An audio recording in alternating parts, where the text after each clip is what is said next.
What's up guys, Jeff Cavalier, ATHLEAN-X.com. Do you ever wish you knew everything you need to know about building bigger triceps? Well, today I'm going to show you exactly what to do if you want to build the big guns, and I'm calling in the big guns to get the job done. You see, I'm relying on some divine intervention. Is that my cue? Yeah, if you're ready. I noticed Jesse isn't there. No, he called in sick today. Sick? Or just not right for this role with his teeny tiny triceps. Or, as I like to call him, the guy with the horrible beard. Thank you. I mean, me. Shave it already. I could not agree more. Well, since I'm all-knowing and have a massive set of triceps, if I may say so myself, I'll lend you a hand on this one. I mean, who am I to argue? Let's do it. Run it. Thou shalt do a dedicated triceps workout each week. Okay, not like this will come as a surprise to anybody, but he's right. You see, if you want to build your biggest triceps, you're going to want to have a dedicated triceps training day each week. Now, let's say you're following a push-pull leg split or a total body split. You're likely relegating whatever tricep work you do to the end of those workouts, and rightly so, focusing instead on those bigger compound movements. But that being said, if you want your triceps to actually grow, you're going to need likely more volume and a more focused effort here, because that's what's lacking. So by having your own tricep training day, you're going to have that unimpeded work being done with additional volume that's going to get that job done. But here's the thing that happens as well. It works in reverse, because as you strengthen your weakest link, you'll take that strength back with you to your bigger compound lifts for overall better development. Now let's say you're following a bro split already, a tricep day, a chest day, a shoulder day. What I want you to do here is just simply add some tricep finisher work, which I'll link for you at the end of the video, at the end of that chest and shoulder day to get some additional volume. Either way, guys, the goal is not to continue to relegate your triceps to an afterthought when it's the very thing that you're seeking more growth in. Thou shalt be mindful of your back training. All right, so who knew that it even mattered what you did for back day when we're talking about growing bigger triceps? But it does, because if you realize that both the back and the triceps are in the same anatomical ballpark, then the possibility for overdoing it and not allowing for enough recovery in your triceps is a real thing. You see, if you look at an exercise like the dumbbell pullover, it's a great back exercise, but it also mimics the lying tricep extension, and anatomically it's also hitting the long head of the triceps, placing it on stretch at the bottom, and the tendency to cheat this exercise by extending the elbows a little bit to help the dumbbell get to the top is something that we often do. If you look at an exercise like the straight arm pushdown, you can see also that the elbows start off straight and then they finish at our sides, very much the end position of a tricep pushdown. So once again, the triceps are getting a heavy workload even though we're trying to target the back with a great back exercise. So if your back workout consists of these two exercises and you're performing your tricep work the day after doing this, and maybe even the day after doing a chest workout, you realize that you're stacking exercises together that don't allow adequate recovery of the triceps, which is going to impair your ability to build them in the long run. Thou shalt not forget push-ups. When you're looking to build bigger triceps, you never want to overlook the versatility and the effectiveness of the simple push-up exercise. But realize we can take it a step further. You see, we can change how we do the exercise and place more of the stress very easily onto the triceps. And in doing so, we don't just have a body weight, do anywhere option with a lot of variety at our disposal, but we have something that's going to allow us to generate a lot of volume, effective volume, not just throwaway volume. And when we're talking about trying to accrue more volume in the big picture to try to get these triceps to grow, the push-up becomes one of the biggest weapons you have and one that you must make sure that you utilize. Thou shalt perform full extension. Yeah, full. Like all the way. Now this was actually a pet peeve of mine. It's the perfect follow-up to the push-up commandment because I illustrate that all the time when I talk about push-ups. You want to get full extension at the elbow on every single rep. No short arming your push-ups if you want to build bigger triceps. And that's because when we work an exercise like the push-ups with our arms out in front of our body, we're working primarily the medial and lateral head of the triceps, whose sole function is just to straighten the elbow. So if you're not fully straightening your elbow, then you're just cutting short the work that the muscle's doing. And in the long run, shortcutting the results that you're going to see. So no matter what exercise you're doing that works the medial lateral head, you're going to want to make sure you take advantage of the full range of motion that the joint offers. So if you're doing a close grip bench press, you don't stop a little bit short, you go all the way to extension. You don't do a tricep push down like this, you go all the way to extension. You don't do a push away like this, you get those extra 2 inches because it matters.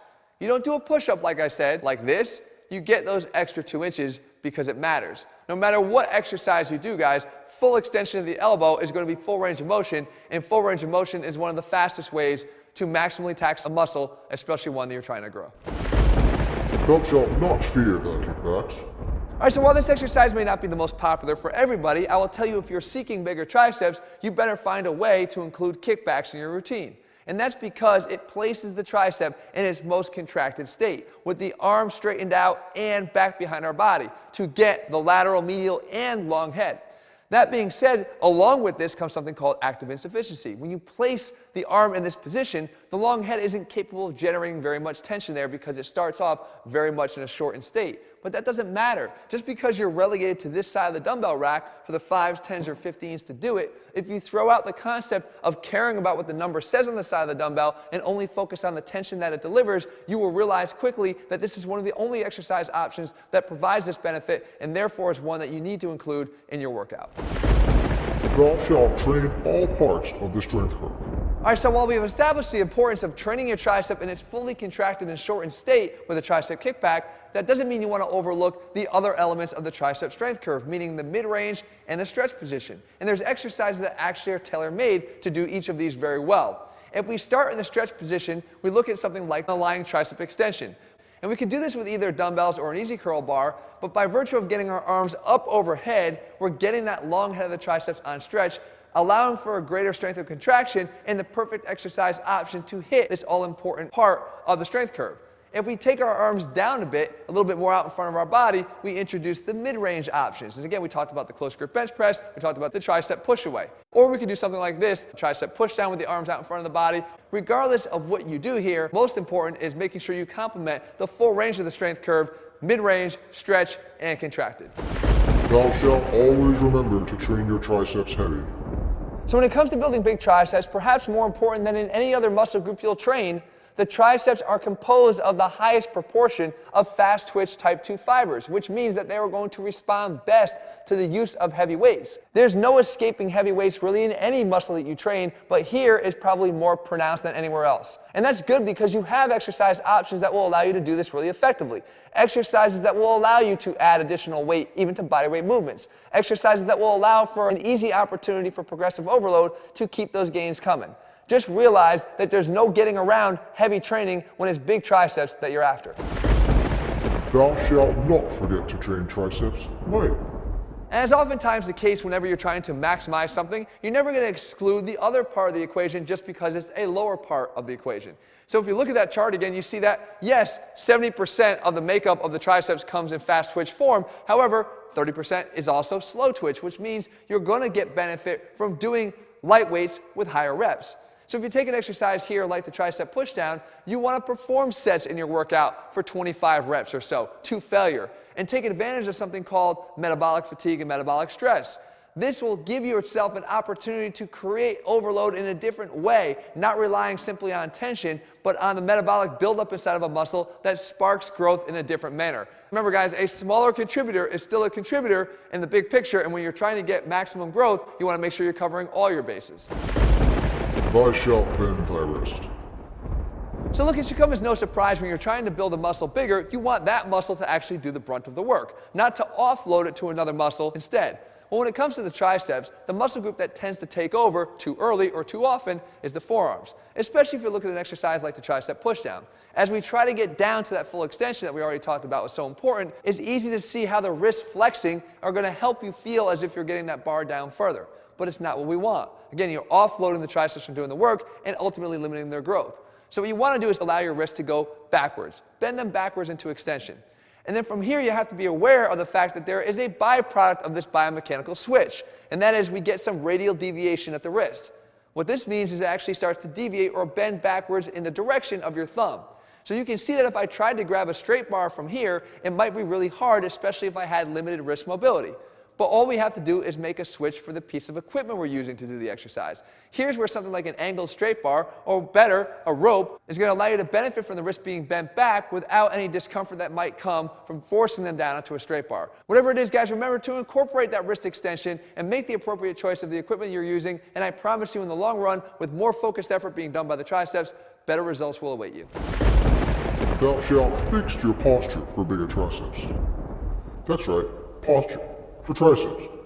Now this one might come as a surprise to you, but it's actually true. Your posture, and more specifically whether you have rounded shoulders, is going to have implications on how effective your tricep exercises are. You see, because what we want to do is try to make sure that our elbows are not flaring when we perform exercises for your triceps. You want them tight to your sides. And we know that because we have one big kinetic chain here with everything attached, if the shoulders are rounded forward, that's going to drive our elbows out. So you want to make sure that you're aware of this at the very least and working on it at the very best. I have a whole video that I'll link for you at the end of this one on how to fix rounded shoulders, but just be alert to the fact that your tricep exercise effectiveness could be compromised if you're not doing anything about your rounded shoulders. So there you have it. Remember, even if you thought you needed a minor miracle to get your triceps to finally grow, I like to make miracles happen, and hopefully we just did that here in this video. In the meantime, if you're looking for a program where we put everything together for you step by step so you never make any mistakes along the way, they're all available for you over at ATHLEAN-X.com. If you haven't already done so, click subscribe and turn on notifications so you never miss a new video. Excuse me, Jeff. I know Jesse told you he was sick, but he's actually out in the Hamptons right now. Yeah, no. Now I can see him. I do hope he's enjoying it, but don't worry, I'll get him.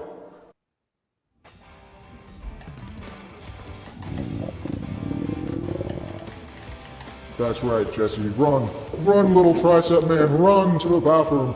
Spoiler alert, he doesn't make it.